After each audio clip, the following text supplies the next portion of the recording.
Hi friends, it's Saturday morning breakfast lunch ready பண்ணி முடிச்சுட்டு கொஞ்சம் ஃப்ரீ டைம் கிடச்சிது. ஸோ ஸ்வீட் செய்ய ஸ்டார்ட் பண்ணிட்டேன்.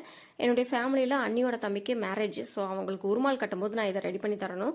இன்விடேஷன் கொடுத்து அதுக்கப்புறம் ரெடி பண்ணுறதுக்கு முன்னாடி நான் வந்து ஃபஸ்ட்டு ரெடி பண்ணி கொடுத்துர்லான்னு சொல்லிட்டு ஸ்டார்ட் பண்ணிட்டேன். 150 கிராம் அளவுக்கு கடலைப்பருப்பு, 100 கிராம் அளவுக்கு பால் பவுடர், இதுதான் ரேஷியோ. மொத்தம் 250 கிராம். சரிங்களா?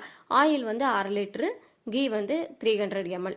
ஸோ இதோட ரேஷியோ அது இல்லாமல் இன்க்ரீடியன்ஸ் எவ்வளோ போட்டிருக்கேன் அப்படிங்கிறத நான் வேணால் கமெண்ட் பாக்ஸில் கொடுக்குறேன், செக் பண்ணி பார்த்துக்கோங்க. 600 கிராம் அளவுக்கு சர்க்கரை எடுத்து பாகு காய்ச்சிக்கிறேன். ஒரே ஒரு கம்பிப்பதம் வந்தால் போதும். நம்ம ஆயிலை கரைச்சி வச்சிருக்கிறத மாவோட சேர்த்து ஊற்றிக்கலாம். கொஞ்சம் கொஞ்சமாக ஆயில் ஊற்றி கலரி எடுத்துகிட்டே வந்தோம்னா நம்ம ஃபைனலி இப்படி கிடைக்கும். நம்ம டக்குன்னு வந்து உடனே நம்ம ஊற்றிடணும். எங்கிட்ட ரவுண்ட் பிளேட்டு தான் இருந்துச்சு. ஸோ நான் அதில் ஊற்றி வச்சிட்டேன். 2 பிளேட்டில் ஊற்றிருக்கேன். மொத்தம் 2.5 கிலோ பக்கம் வந்திருக்கு எனக்கு. ஸோ சூப்பராக இருக்குது. நீங்களும் வீட்டில் ரெடி பண்ணி கொடுங்க. அதுதான் பெஸ்ட்டு கடையில் வாங்குறத விட. ஸோ ஃபைனலி சூப்பராக இருக்குது. அடுத்த வீடியோவில் பார்க்கலாம். Stay tune.